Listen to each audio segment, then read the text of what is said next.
Hello chat, कैसे हो? ए याश, मैं बढ़िया हूँ। आप बताओ, आप कैसे हो? एकदम फर्स्ट क्लास।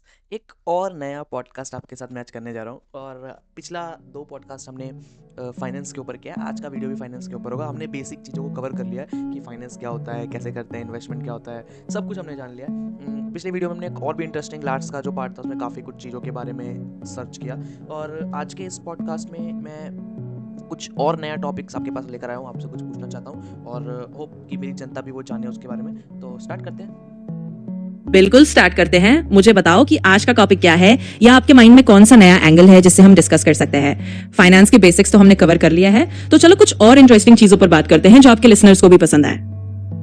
तो पहला तो सबसे बड़ा इम्पोर्टेंट पॉइंट मेरे दिमाग में अभी तक यही आ रहा है कि अगर एक बंदा कमा रहा है और अब इन्वेस्टमेंट भी कर रहा है। उसने पिछली वीडियो में हमने जाना कि कैसे वो म्यूचुअल फंड को सिलेक्ट कर सकता है, कैसे इन्वेस्टमेंट कर सकता है। अब अगर हम रिसर्च की पॉइंट ऑफ व्यू से देखें और ट्रेडिंग के पॉइंट ऑफ व्यू से देखें, तो अगर कोई बंदा है जिसे ट्रेडिंग स्टार्ट करना है तो वो कौन कौन से स्टेप्स हैं, वो कहाँ से स्टार्ट कर सकता है, क्या फ्रीली रिसोर्स अवेलेबल है ट्रेडिंग के लिए, और क्या कब और कौन से सिनेरियो में उसे ट्रेडिंग स्टार्ट करनी चाहिए, वरना अपनी जॉब पे फोकस करना चाहिए, अपनी स्टडीज़ पे फोकस करना चाहिए, या फिर कुछ अदर्स पे फोकस करना चाहिए, या बिजनेस पे कुछ भी करना चाहिए। कब करना चाहिए, कितने से करना चाहिए, क्यों करना चाहिए, ये एक बेसिक सा मेरा सवाल है। कौन से पेयर में करना चाहिए, एज ए इंडियन है वो तो क्या करना चाहिए, क्या नहीं करना चाहिए। तो बहुत सारे क्वेश्चन है मेरे पास तुम्हारे लिए, तुम एक एक करके चीज़ों का धीरे धीरे जवाब दे सकते हो। बिल्कुल, ये काफी अच्छा और प्रैक्टिकल सवाल है। चलो थोड़ा सा सिस्टमैटिकली देखते हैं। सबसे पहले अगर कोई बंदा ट्रेडिंग स्टार्ट करना चाहता है तो उसको अपनी फाइनेंशियल स्टेबिलिटी पहले देख लेनी चाहिए। यानी अगर उसकी इनकम स्टेबल है और वो कुछ पैसे साइड में रख सकता है बिना अपने एसेंशियल नीड्स को डिस्टर्ब किए, तभी ट्रेडिंग स्टार्ट करना बेटर रहेगा।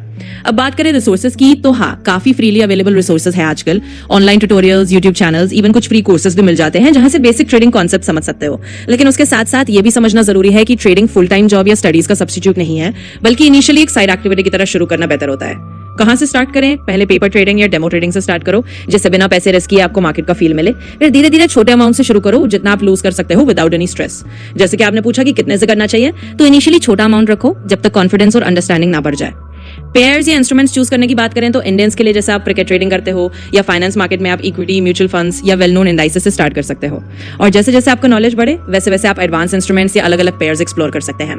तो बस एक एक करके हम इन सब पॉइंट्स को थोड़ा डिटेल में देख लेंगे। आपको जितना गाइडेंस चाहिए होता जाएगा, मैं देता रहूंगा। तुमने काफ़ी इंपॉर्टेंट पॉइंट बताया कि अपने फाइनेंशियल स्टेबिलिटी को ध्यान में रखो कि कैसा है और कैसा नहीं। और इसी से मेरा एक और सवाल क्रिएट हो रहा है कि अगर कोई बिगिनर है वो डेमो ट्रेड करता है, बट डेमो ट्रेड में क्या रहता है कि वो उतना सीरियसली ट्रेड नहीं कर पाता है, ठीक है। और दूसरी बात रिसर्च का, तो फंडामेंटल रिसर्च और टेक्निकल एनालिसिस, हमने दो चीज़ के बारे में सुना है। तीसरा मैंने सुना है कि न्यूज के भी इम्पैक्ट्स होते हैं, न्यूज की भी रिसर्चेस होती हैं। और जिस भी एसेट में या फिर किसी भी चीज़ में अगर आदमी ट्रेड कर रहा है तो उसका एक बेसिक स्ट्रक्चर होना चाहिए कि ये प्राइस क्यों, कहाँ, कैसे मूव कर रहा है। तो ये सब चीज़ अगर किसी बिगिनर को पता करनी हो, वीडियो नहीं खाली अपनी रिसर्च से, तो वो कैसे सर्च करे, कौन कौन से वो फ्री वेबसाइट्स है जो उसको हेल्प कर सकता है, ये सब डाटा जानने में, समझने में और सीखने में। बिल्कुल, ये बहुत अच्छा और लॉजिकल फॉलोअप है। बिगिनर्स के लिए ये चीजें समझना काफी जरूरी होता है। चलो मैं एक एक करके पॉइंट्स कवर कर देता हूँ। सबसे पहले डेमो ट्रेडिंग की बात। ये सच है कि डेमो ट्रेडिंग में उतना सीरियसनेस नहीं आता जितना रियल पैसे लगाने से आता है, लेकिन फिर भी वो एक सेफ एनवायरनमेंट देता है जहां आप गलतियां कर सकते हो बिना लॉस से करे। जब आप थोड़ा कंफर्टेबल हो जाओ तब छोटे अमाउंट से रियल ट्रेडिंग शुरू करना एक अच्छा नेक्स्ट स्टेप होता है। अब रिसर्च की बात करें तो फंडामेंटल एनालिसिस में आप एसेट का ओवरऑल हेल्थ देखते हो, जैसे कंपनी के फाइनेंशियल्स, न्यूज इवेंट्स, इकोनॉमी का हाल वगैरह। टेक्निकल एनालिसिस में chart patterns, indicators, price movements को देखते हो ताकि आपको शॉर्ट टर्म ट्रेंड समझ आए। अब ये सब सीखने के लिए काफी फ्री रिसोर्सेज अवेलेबल हैं। कुछ पॉपुलर वेबसाइट्स हैं जैसे इन्वेस्टोपीडिया, जो बिगिनर्स के लिए फाइनेंस और ट्रेडिंग के कॉन्सेप्ट्स बहुत अच्छे से समझाता है। ट्रेडिंग व्यू जैसे प्लेटफॉर्म्स पर आप चार्ट्स देख सकते हो और बेसिक टेक्निकल एनालिसिस सीख सकते हो। न्यूज इंपैक्ट के लिए आप फाइनेंशियल न्यूज वेबसाइट जैसे मनी कंट्रोल, इकोनॉमिक टाइम्स या फिर इंटरनेशनल सोर्सेज जैसे ब्लूमबर्ग वगैरह भी देख सकते हो। इन सब रिसोर्सेज को यूज करके धीरे धीरे आप अपना नॉलेज बिल्ड कर सकते हो, और जैसे एक्सपीरियंस बढ़ता जाएगा आपको समझ आएगा कि किस चीज पर कितना फोकस करना है और कब ट्रेडिंग या इन्वेस्टिंग के लिए रेडी फील करते हो। काफ़ी अच्छा है। और अगर किसी को मान लो, अब हम दूसरे सेगमेंट में चलते हैं इन्वेस्टमेंट के तौर पे, तो लोग एसआईपी करते हैं, ठीक है। कुछ लोग स्टॉक्स बाइंग सेलिंग भी करते हैं। कुछ लोग खाली कमोडिटीज़ में इन्वेस्ट करते हैं, सिल्वर, गोल्ड एंड अदर्स, ठीक है, crude oil and all things, ये हो गई। तो अभी हम जैसा देख रहे हैं कि सिल्वर का प्राइस काफ़ी ज़्यादा तेज़ी से भाग रहा है, तो उसके पीछे का क्या रीज़न हो सकता है और वो कहाँ तक भाग सकता है? अगर आप मतलब, हम प्रेडिक्ट तो नहीं कर सकते, बट अगर हम प्रेडिक्शन करें, एक अनुमान लगाएं, तो सिल्वर का प्राइस अभी जिस स्टैंड पॉइंट पे खड़ा है, और थोड़ा आप रिसर्च करोगे तो आपको पता चल जाएगा कि अभी सिल्वर का भाव क्या चल रहा है, ठीक है, एमसीएक्स से। और तो इन फ्यूचर कितना जा सकता है और इन्वेस्टमेंट करना सही है कि नहीं, एसआईपी करे सिल्वर में कि लमसम डाले, लमसम और एसआईपी के से कैसे हम अच्छा खासा रिटर्न कमा सकते हैं। तो मतलब कैसे, मतलब सिंपल सा अगर अर्थ ये है कि अपनी पोर्टफोलियो जो हम बनाते हैं उसमें ऐसे कौन कौन से चेंजेस हम करें जिससे हमारा एक पोर्टफोलियो स्ट्रॉन्ग, बैलेंस्ड और पावरफुल बने with the help of SIP and lump sum both. बिल्कुल, ये भी काफी प्रैक्टिकल और इंपॉर्टेंट सवाल है, स्पेशली जब हम सिल्वर जैसे एसेट्स की बात करते हैं। तो चलो थोड़ा इसको ब्रेक डाउन करते हैं। सबसे पहले सिल्वर की प्राइस जंप के पीछे का reason often macro economic factors होते हैं, जैसे inflation fears, global demand, currency fluctuations या फिर जियोपॉलिटिकल टेंशंस। सिल्वर और गोल्ड जैसे मेटल्स को लोग सेफ हेवन के रूप में देखते हैं, तो जब मार्केट में अनसर्टेनिटी बढ़ जाती है तो इनके प्राइसेस भी ऊपर जाने लगते हैं। अब प्रेडिक्शन की बात करें तो हाँ, एग्जैक्ट प्रेडिक्शन करना तो मुश्किल है, लेकिन आप हिस्टोरिकल ट्रेंड्स, एक्सपर्ट एनालिसिस और थोड़ा फंडामेंटल रिसर्च से एक अंदाजा लगा सकते हो कि ये ट्रेंड शॉर्ट टर्म है या लॉन्ग टर्म चल सकता है। एसआईपी और लमसम की स्ट्रेटजी पर आए तो ये आपके रिस्क एपेटाइट और कोस्ट पर डिपेंड करता है। एसआईपी यानी सिस्टमैटिक इन्वेस्टमेंट यानी आप थोड़े थोड़े पैसे रेगुलर इंटरवल्स पर इन्वेस्ट करते हो, जो मार्केट वोलेटिलिटी को एवरेज आउट कर देता है। इससे आपको एक बैलेंस्ड अप्रोच मिलती है। लमसम में आप एक ही बार में बड़ा अमाउंट डालते हो, जो तब से हो सकता है जब आपको लगता है कि प्राउस भी काफी अच्छा है एंट्री के लिए। दोनों का मिक्स यूज करके आप अपना पोर्टफोलियो स्ट्रॉन्ग बना सकते हो। जैसे अगर आपको लगता है कि सिल्वर लॉन्ग टर्म में अच्छा परफॉर्म करेगा तो आप एसआईपी करते रहो, और अगर कभी प्राइस टिप हो तो थोड़ा लमसम भी डाल दो। इस तरीके से धीरे धीरे आप अपने पोर्टफोलियो को डाइवर्सिफाई भी कर सकते हो, बैलेंस भी बना सकते हो, लॉन्ग टर्म में एक स्टेबल ग्रोथ भी देख सकते हो। कैसे ये पता कर सकते हैं कि जो बड़े बड़े हेज फंड्स होते हैं या फिर बड़ी बड़ी इंस्टीट्यूशंस होते हैं वो लोग कहाँ एंट्री ले रहे हैं, वो लोग कब कर रहे हैं, मतलब एग्जिट एंट्री कैसे प्रॉफिट बुक कर रहे हैं, अपना स्टॉप लॉस कहाँ लगा रहे हैं, वो सब चीज़ अगर हमें थोड़ा पता चले तो जैसे मेरे को जहाँ तक थोड़ा सा चीज़ पता है कि अगर अपने कोई भी स्टॉक्स या कोई भी क्रिप्टो या कोई भी चीज़ जब अपने ऑल टाइम हाई से 5% गिरता है तो हेज फंड एंटर करती है, 7% गिरता है तो एंटर करती है, 18 से 21% गिरता है तो एंटर करती है। ऐसे कुछ कुछ लेवल्स बने हुए हैं, तो उस लेवल पे अगर हम लमसम का कुछ ऐसा सेट करें तो तुम्हारे हिसाब से एक लमसम का लेवल निकाला जाए तो क्या एक बैलेंस अप्रोच हो सकती है एसआईपी और लमसम दोनों को मैनेज करने के लिए। हम किसी एक एग्जांपल समझते हैं, जैसे एसआईपी का ही समझते हैं। किसी भी फंड में अगर आप एसआईपी कर रहे हो साथ में लमसम भी डाल रहे हो कुछ एज परसेंटेज के ब्याज पे या फिर आपके कुछ की लेवल्स है उसके ब्याज पे, तो की लेवल्स कैसे फाइंड करें और एसआईपी और लमसम का एक मिक्सचर कैसे बनाएं। हाँ, ये काफी इंटरेस्टिंग स्ट्रेटजी है और एक्चुअली लोग इसको टैक्टिकल इन्वेस्टिंग कहते हैं, जहां आप एसआईपी के साथ साथ कुछ स्पेसिफिक लेवल्स पर लमसम भी ऐड करते हो। तो सबसे पहले इंस्टीट्यूशंस या हेज फंड्स के entry exit levels directly track करना एल इन्वेस्टर्स के लिए थोड़ा मुश्किल होता है, क्योंकि उनकी स्ट्रेटजीज इतनी ओपनली अवेलेबल नहीं होती। लेकिन आप हिस्टोरिकल पैटर्न्स, मार्केट इंडिकेटर्स और कुछ टेक्निकल टूल्स से अंदाजा लगा सकते हो। जैसे आपने कहा कुछ लेवल्स होते हैं जैसे 5%, 7% या 20% करेक्शन के बाद बड़े प्लेयर्स एंटर करते हैं, तो आप अपने लिए ऐसे ही कुछ की लेवल्स डिफाइन कर सकते हो। एसआईपी तो आपका रेगुलरली चलता ही रहेगा, जो आपको एवरेज आउट करने में हेल्प करेगा। लेकिन जब मार्केट किसी प्री डिफाइंड लेवल तक गिर जाए, मान लो आपने डिसाइड किया कि अगर सिल्वर या कोई फंड अपने रीसेंट हाई से 10% नीचे आता है, तब आप थोड़ा लमसम ऐड करोगे, तो इससे आपको एक अच्छा एंट्री पॉइंट मिल सकता है। इस तरीके से आपको पोर्टफोलियो एक बैलेंस्ड अप्रोच रखेगा, रेगुलर एसआईपी से लॉन्ग टर्म डिसिप्लिन और कॉस्ट एवरेजिंग, और लमसम से टैक्टिकल एडवांटेज जब मार्केट आपको सस्ते लेवल्स दे। इससे आप थोड़ा ज्यादा कंट्रोल के साथ और बैलेंस तरीके से अपना पोर्टफोलियो मैनेज कर सकते हो।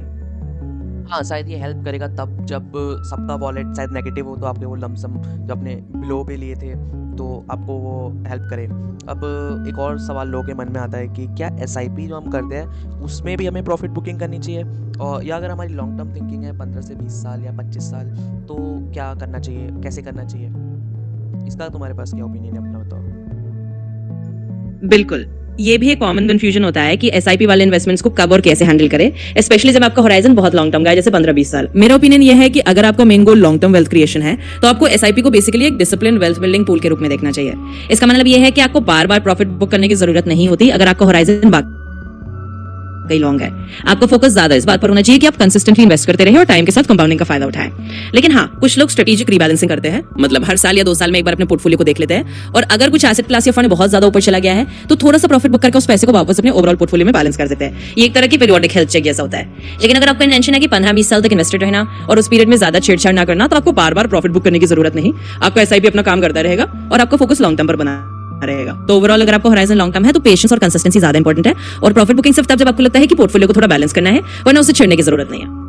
अच्छा, मान लो अब मैं कुछ सिंपल से क्वेश्चन पूछता हूँ, मतलब बेसिकली सबको यही चाहिए एक्चुअली, कि मैं अगर तुमसे पूछूं कि तुम पूरे ओवरऑल इंटरनेट पे रिसर्च करो, क्योंकि तुम्हारे पास वो है कैपेबिलिटी कि तुम पूरे ओवरऑल इंटरनेट पे रिसर्च कर सकते हो एक साथ एक टाइम पे, और तुम मेरे को ये बताओ कि कोई एक प्रॉफिटेबल स्ट्रेटजी अगर किसी बिगिनर को बताना हो जो मतलब हर एक एसेट क्लास में हेल्प करे, जैसे कमोडिटी में हेल्प करे, गोल्ड सिल्वर में हेल्प करे, क्रिप्टो में भी हेल्प करे, नॉर्मल स्टॉक्स में भी हेल्प करे, तो ट्रेडिंग के पॉइंट ऑफ व्यू से short term scalping and all, तो उसके हिसाब से अगर तुम्हें एक बेस्ट स्ट्रेटजी किसी बिगिनर को बताना हो कि भाई ये चीज़ें सीख लो, ये चीज़ें अगर आप सीख लोगे तो आप मतलब वो जो जो लोग ज़्यादातर लॉस कर रहे हैं ना उसमें तो नहीं रहोगे, वो काफ़ी ज़्यादा तेज़ी से ऊपर बढ़ जाएगा।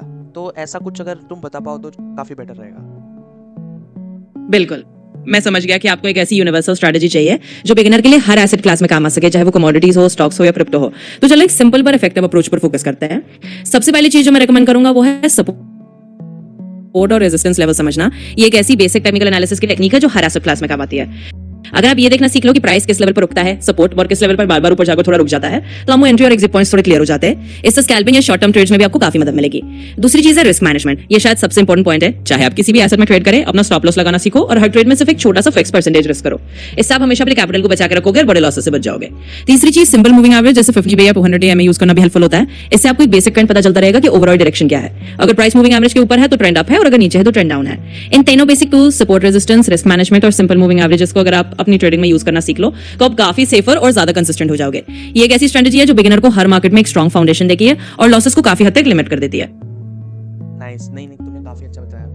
जैसे बेसिकली क्या रहता है कि प्राइस एक्शन भी रहता है। अब जो एक बिगिनर होता है ना वो काफ़ी सारे इंडिकेटर्स के पास जाता है और बहुत सारे इंडिकेटर्स यूज़ करता है। और कुछ लोग कहते हैं कि चीज़ों को जितना सिंपल रखोगे और बोरिंग रखोगे उतना हेल्पफुल रहेगा। इसमें मैं भी बिलीव करता हूँ क्योंकि एक्चुअली मैं भी उसी लेवल पर ट्रेड करता हूँ और वैसे ही ट्रेड करता हूँ। मेरे को भी ज़्यादा टेक्निकल्स या बहुत ज़्यादा फंडामेंटल्स नहीं, मेरे पास कुछ बेसिक्स रूल्स और स्ट्रैटेजीज रहती है। हमेशा एक सेटअप, एक पूरा सेटअप रहता है कि जब मेरा ये सेटअप बनेगा तभी ट्रेड होगा वरना नहीं होगा। सिंपल सा ये रूल रहता है। लेकिन तब भी मैं तुमसे कुछ चीज़ें पूछना चाहूँगा कि अगर देखो जो सबसे पॉपुलर है RSI और MACD, ठीक है, तो इन दोनों के हिसाब से अगर तुम्हें देखा जाए तो तुम्हें क्या लगता है कि ये दोनों सही में मतलब हेल्प करते हैं एक कंफर्मेशन के लिए? देखो ये दोनों बाइंग और सेलिंग बटन तो नहीं है, क्योंकि लोग क्या करते हैं कि जब नीचे आता है तो बाय कर लेते हैं, 30 और 25 के आसपास रहता है तो लोग बाय करते हैं, 70, 75, 80 रहता है तो सेल करते हैं। ऐसा लोग कर देते हैं ऑटोमेटिकली, ना कुछ देखे, ना प्राइस एक्शन, ना ट्रेंड, ना कुछ भी। तो क्या वो सही है? और MACD का भी क्रॉसओवर देख के वो लोग पागल हो जाते हैं और बाइंग सेलिंग कर देते हैं, स्टॉप लॉस भी नहीं लगाते हैं। तो वो सब चीज़ें छोड़ो, मेरा सिंपल सा अर्थ ये है कि कैसे मतलब टेक्निकल की अगर बात करें, टेक्निकल एनालिसिस की, तो कौन कौन से 3 इंडिकेटर हैं जो आपको खाली इंडिकेट कर सकते हैं आगे बढ़ने में? बिल्कुल, मैं आपकी बात से अग्री करता हूं कि जितना सिंपल रखोगे उतना ज्यादा इफेक्टिव रहता है और इंडिकेटर्स को सिर्फ एक कंफर्मेशन टूल की तरह यूज करना चाहिए, ना कि उनको सोल डिसीजन मेकर बनाना चाहिए। RSI और MACD पॉपुलर हैं, लेकिन जैसे आपने कहा इन्हें ब्लाइंडली फॉलो करना सही अप्रोच नहीं होता। अगर मैं 3 इंडिकेटर्स चुनूं जो बिगिनर्स को मदद कर सकते हैं और जैसे वो एक बैलेंस्ड अप्रोच रख सके, तो पहला मैं फिर से मूविंग एवरेजेस का जिक्र करूंगा, जैसे 50 डे और 200 डे में। ये आपको ट्रेंड आइडेंटिफाई करने में हेल्प करते हैं कि ओवरऑल डायरेक्शन क्या है। दूसरा, आप RSI को यूज कर सकते हो, लेकिन उसे सिर्फ एक ओवरबॉट या ओवरसोल्ड इंडिकेशन के रूप में देखो, बिना उसको ब्लाइंडली ट्रेड लिए। यानी अगर RSI 30 से नीचे है तो बस ये सोचो कि ये ओवरसोल्ड जोन में है, पर उसके साथ साथ प्राइस एक्शन या सपोर्ट रेजिस्टेंस लेवल्स भी देख लो। तीसरा इंडिकेटर जो आप ऐड कर सकते हो वो है वॉल्यूम। वॉल्यूम से आपको ये समझ आता है कि किसी प्राइस मूव के पीछे कितनी स्ट्रेंथ है। अगर प्राइस किसी सपोर्ट से ऊपर जा रहा है और वॉल्यूम भी बढ़ रहा है तो ये एक अच्छी कंफर्मेशन हो सकती है। तो अगर आप ये 3 चीजें, मूविंग एवरेजेस, RSI को एक कंफर्मेशन टूल की तरह और वॉल्यूम को देखकर ट्रेड करते हो, तो आपके डिसीजन थोड़े ज्यादा इन्फॉर्म्ड हो जाएंगे बिना चार्ट को ओवर कॉम्प्लिकेट किए। सिंपल और बोरिंग रखना ही अक्सर ज्यादा फायदेमंद होता है। Very nice. मैं भी यही चाहता हूँ कि आप लोग भी ऐसे करो। और एक और क्वेश्चन मेरा यहाँ पे निकल के आता है कि देखो, एक क्वेश्चन मेरा ये आता है कि आजकल बहुत ज़्यादा चीज़ें लोग कॉम्प्लिकेट कर रहे हैं और वायरल कर रहे हैं। वायरल क्या हो रहा है आजकल? SMC का concept, smart money concept, ITC का कंसेप्ट और लिक्विडिटी स्वीप। ये 3 टेक्निकल टर्म्स काफ़ी ज़्यादा फेमस है और मैं चाहता हूँ कि तुम इसके पीछे का मतलब रीज़न और चीज़ें बताओ कि क्या ये एक्चुअली एक ट्रेडर को हेल्प करती है या फिर बस बड़े बड़े ट्रेडर्स की बड़ी बड़ी बातें हैं। और लिक्विडिटी स्वीप मतलब ये एक्चुअली तीनों होती क्या है, काम कैसे करती है और ये कैसे ट्रेडर को हेल्प कर सकती है। सिंपल भाषा में समझाना कि अगर हमारा कोई भी एसेट क्लास, कोई भी इंसान अगर ये वीडियो देख रहा है उसे समझ आ जाए ये 3 कंसेप्ट। बिल्कुल, मैं सिंपल भाषा में समझाता हूँ। आजकल ये जो टर्म्स वायरल हो रहे हैं जैसे SMT यानी स्मार्ट मनी कॉन्सेप्ट, ICT यानी सप्पल ट्रेडर जैसे कुछ लोगों के मेथड्स और लिक्विडिटी स्वीप, इनका फर्क इतना कॉम्प्लिकेटेड नहीं है जितना लगता है। ये बस कुछ एडवांस ट्रेडर्स के टर्म्स हैं जो थोड़ा फैंसी लगते हैं, लेकिन इनका बेसिक कॉन्सेप्ट काफी स्ट्रेट फॉरवर्ड है। स्मार्ट मनी कॉन्सेप्ट का मतलब ये है कि बड़े इंस्टीट्यूशनल ट्रेडर्स या स्मार्ट मनी कैसे मार्केट को इन्फ्लुएंस करते हैं। ये लोग लेवल्स देखते हैं जहां रिटेल ट्रेडर्स स्टॉप लॉस लगाते हैं और उन लेवल्स को टारगेट करते हैं। इससे वो लिक्विडिटी ले लेते हैं जिससे उन्हें अपनी पोजीशन एंड एग्जिट करने में आसानी होती है। ICT यानी सर्कल ट्रेडर का कॉन्सेप्ट भी कुछ ऐसा ही होता है। ये बेसिकली प्राइस एक्शन की समझने की एक टेक्निक है जहां आप मार्केट के पैटर्न्स और लिक्विडिटी लेवल्स को देखते हो।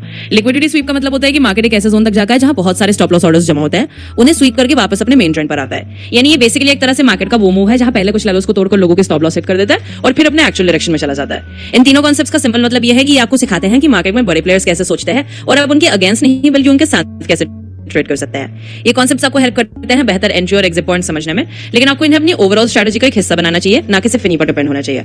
तो अगर कोई बिगिनर है तो पहले बेसिक्स पर फोकस करें। सिंपल सपोर्ट, रेजिस्टेंस, ट्रेंड और वॉल्यूम जैसे बेसिक कॉन्सेप्ट्स को समझें। ये एडवांस कॉन्सेप्ट्स तब ऐड करें जब आपको थोड़ा ज्यादा कॉन्फिडेंस हो जाए।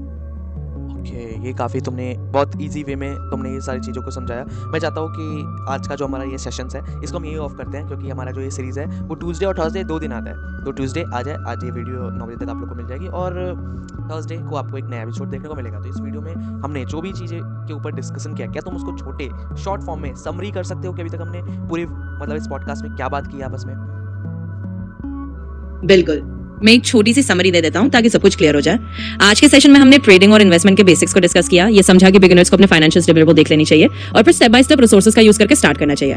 हमने एसआईपी और लमसम इन्वेस्टिंग के बैलेंस के बारे में बात की। ये देखा कि पोर्टफोलियो को कैसे स्ट्रॉन्ग और बैलेंस बनाया जा सकता है। ट्रेडिंग में हमने सिंपल इंडिकेटर्स जैसे मूविंग एवरेजेस, आरएसआई और वॉल्यूम को यूज करने की बात की ताकि ओवर कॉम्प्लिकेट ना हो और सिंपल अप्रोच दे। हमने कुछ एडवांस कॉन्सेप्ट जैसे smart money, ICT, liquidity SVEEP को भी सिंपल भाषा में समझा कि ये बस मार्केट के बड़े प्लेयर्स के पैटर्न समझने का तरीका है। और फाइनली हमने कंक्लूड किया कि ट्रेडिंग और इन्वेस्टिंग को जितना सिंपल और डिसिप्लिन रखा जाए उतना ही बेहतर है। तो ये था आज का हमारे सेशन का शॉर्ट समरी।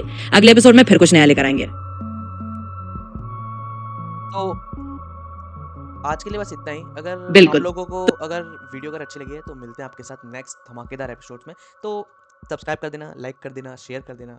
मिलते हैं आपके साथ थर्सडे को एक और नई बेहतरीन सीरीज़ में। और ये काफ़ी इंटरेस्टिंग सीरीज़ अगर आप देखो तो काफ़ी कुछ आपको सीखने को मिल रहा है, समझने को मिल रहा है। तो यूज़ करो और अप्लाई भी करो। अप्लाई करना ज़्यादा ज़रूरी है, एक्शन लेना ज़्यादा ज़रूरी है।